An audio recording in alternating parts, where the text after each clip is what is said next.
Shalom, shalom, bien-aimés dans le Seigneur, shalom partout où vous nous suivez. La grâce de Dieu soit votre partage. C'est l'apôtre de Jésus-Christ, Micho Kalala. Nous allons, pour permettre que tout le monde pour partager la grâce pour la persécution pour la faveur pour la bino. Nous allons, pasteur responsable du ministère de la Charité de Dieu, où il est situé sur l'avenue Mandingele Nord 10, précisément dans la commune de Makala. Référence est allée route université et référence est allée arrêt Mandingele. C'est une arrêt aussi à Vignoane. Alors, nous avons gâté si nous sommes les lotos à la révolution pour partager la bino Ngolo na Zambé. Nous avons thème mon contenu pour partager les lots et ça dit l'objectif du but premier. C'est ça le message autorito Zalana Binolongo. L'objectif du but premier. Philippiens chapitre 3, versets 12 à 14.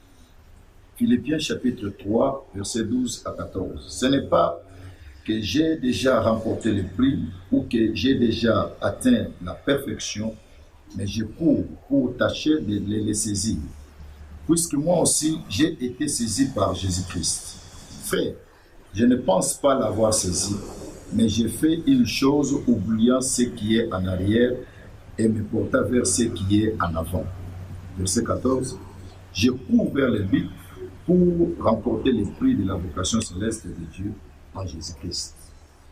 Bien-aimés dans le Seigneur, comme je venais de le dire que nous sommes les moindres, un serviteur inutile, on l'a salué son boulot. Pour être partagé na bino malobana nzambe.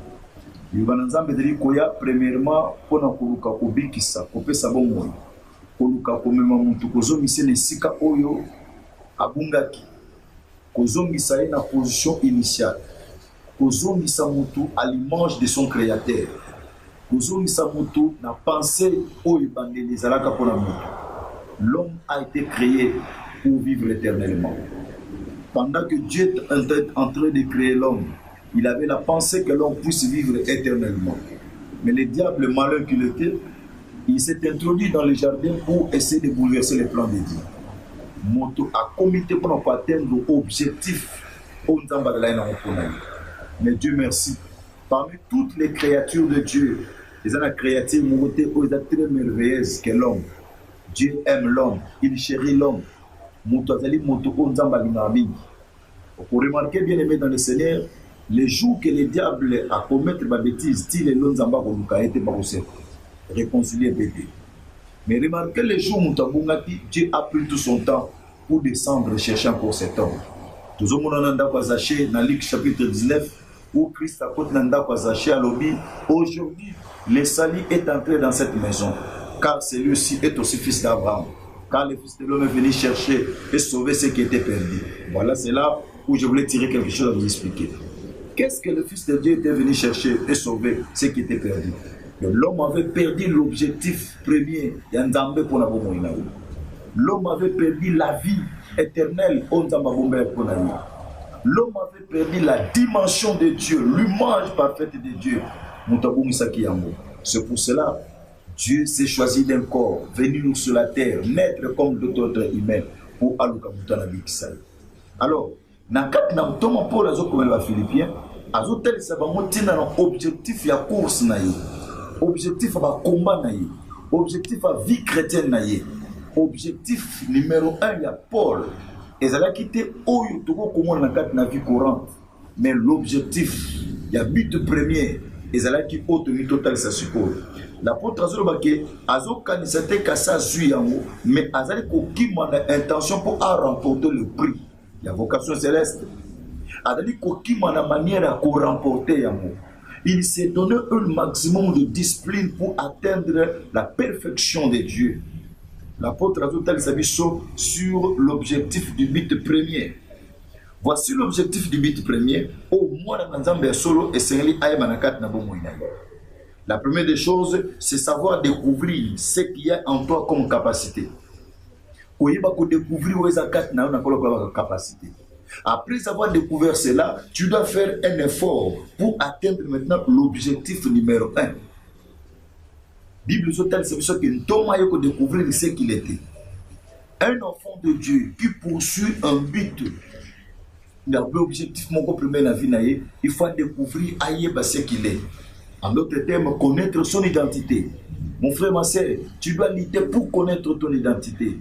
Tu n'es pas appelé pour vivre sur cette terre en train de te patauger dans les choses du monde. Mais tu es appelé pour atteindre l'objectif premier au Nzambazo Zelanayo. L'objectif du but premier, Nzambazo Zelanayo Nangai, c'est devenir à l'image de lui-même. Comme une image Nzambé, comme une dimension Nzambé.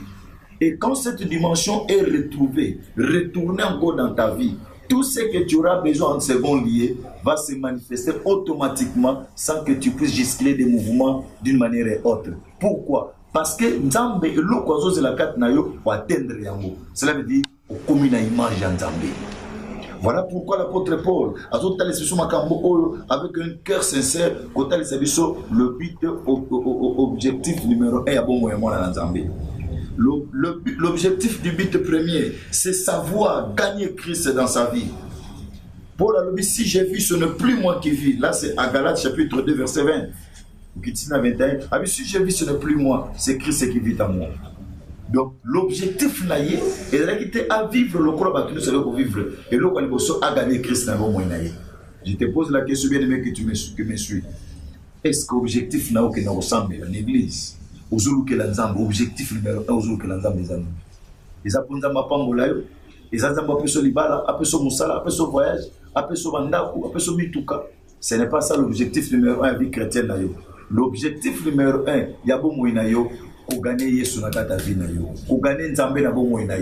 Quand Dieu est dans ta vie, c'est l'absolu de tout ce que tu as besoin. Quand Dieu est dans nos vies, c'est l'absolu de nos besoins.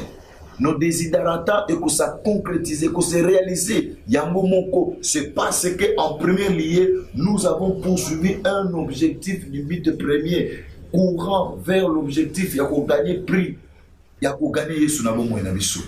Mais les lois Yesu na va vivre abatute. Les lois toujours kaka, balobela ba moma kam.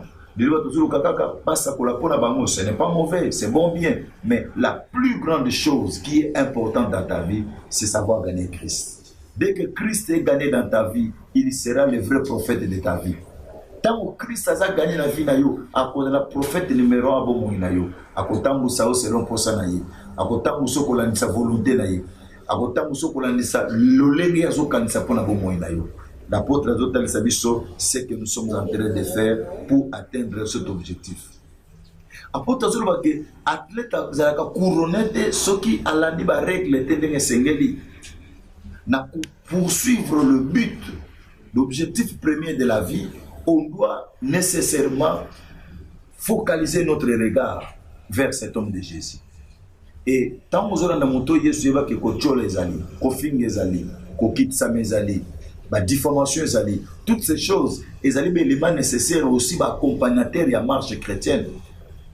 Un athlète, quand il est sur le terrain ou sur la pelouse, à côté de la batute, à côté de la batute, regarde naïe et ça vers la coupe. Regarde nos bien-aimés. Peut-être aux autres polémiques la foi. Peut-être au pengu tikinzambe parce que quelqu'un t'avait un peu choqué. Parce que mutumo betsoko libaku.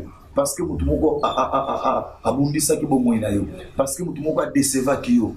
Mais lelo ozo kangai nzamba dans besoin bisayo, ce n'est pas ça le but numéro 1 vina yo. Tout ça ko kangama mingi na futilité lelo. Batonga kingai. Balobaki nanabo, balobela kinga mabe. Éternel Dieu a dans la posa que yo comprendre le but numéro 1 où yo landelaye, c'est savoir gagner lui dans ta vie. Quand Christ est gagné dans sa vie, le reste, il va le faire automatiquement sans qu'on ait les exercices dans la vie. C'est parce que pour gagner sous quatre na moyen. La deuxième des choses, na quatre na ko découvrir ma capacité za quatre na moyen. Après avoir découvert toutes ces capacités na quatre na moyen, c'est alors tu dois faire un effort en sorte que Christ a comme mon boko ya vie na yo. Oh, quand Christ devient un fondement de ta vie, bien-aimé, ba finga te, ba chola te, otika nzambe te. Pourquoi? Pour comprendre l'objectif na yo et pour commisser mon boko ya vie na yo. Et bien bazo komisa bato mi boko ya vie na bango. Et bien bazo komisa bato mon boko ya vie chrétienne na ye. Les jours ces derniers azo pengwa, yé pas pengwa. Les jours ces derniers à commettre des gaffes, il pas nzambe, c'est parce que ces derniers ont commis des gaffes. Non bien aimé, na objectif numéro 1 à vie na yo. Comme ça Yesu beaucoup fondement na yo à Christ. Et quand Christ a commis fondement na yo, tout ce que tu auras fait, au la batute, au la Christ. Les tout le monde à l'église, na voyé sur l'église c'était pour bailler au la maite, na ku fait la ki. Yo ya ki église pour battre la pour ku fait la ki. Ou ya ki église pour ba ubota ki bailler au la hôtel. Vous avez ma camp bailler au la hôtel. Bien aimé. Tous autres les mêlés mais à la ligne où on regarde les choses et ils ont la futilité mourir bateau Christ a un fondement pour nous monter. Parce que mon tout y soit comme fondement pour nous bataille a été étaliété fondement de Jésus. À côté l'église té à cause on a simaté pour bailler côté la été. À cause on a simaté pour contribuer pour nous été parce que à comprenant objectif na yela l'église. À yela l'église a gagné sur la vie na yé. Yesu a permettre makambo susu ozu problème ba yo talote a permettre yango po ete amona foi na yo tika nzamba pambola yo nzamba kanisela yo yo la dibiso na mateya oyo tika Krista koma moboko pona yo soko kuguma mutuno tobondela pona yo nzambe na pamboli mwana na mwaspe mobali wala yo na yo ngolu na yo efuluka na kati na bomo na ye en fait que objectif oza na ngora posa na bomo na ye et se concrétiser. Waza malade nzamba lola bikisa malade na ye waza na problème nzamba lola pesa solution na problème na ye le fait qu'a pesi minute okolanda ngai ngolu na yo affecté ye au nom puissant de Jésus yamba ngolu yamba faveur et bolango na nzambe mo sama kat na yo na kombo na Yesu Kristo amen. Nzambe ya pambola bino ezalaki wa bino apôtre Michaud Kalala to le ki numéro de contact monsieur Zali plus 243 et 99 30 746 plus 243 85 011 76 16. Wana soko bengi biso to solola ba orientation encadrement nzamba sala ka biso ngolo to bondela pe pona bata malade na musika nzamba sala ka pe ngolo ba ino so yekola na biso partout na Europe na Afrique bisika no so na biso ngola nzamba ezala na bino longo kola pambola bino chaîne na biso ezali MCD AMK TV MCD AMK TV des chaînes na biso so obecho kochwana okuta mission na biso mate ezali wana po ete ekokosuma bomoi na yo nzamba pambola yo e na busente ko pambola bana na ngana régie tozomona Ascot pe na moni Smith nzambe apambola kanisela bino.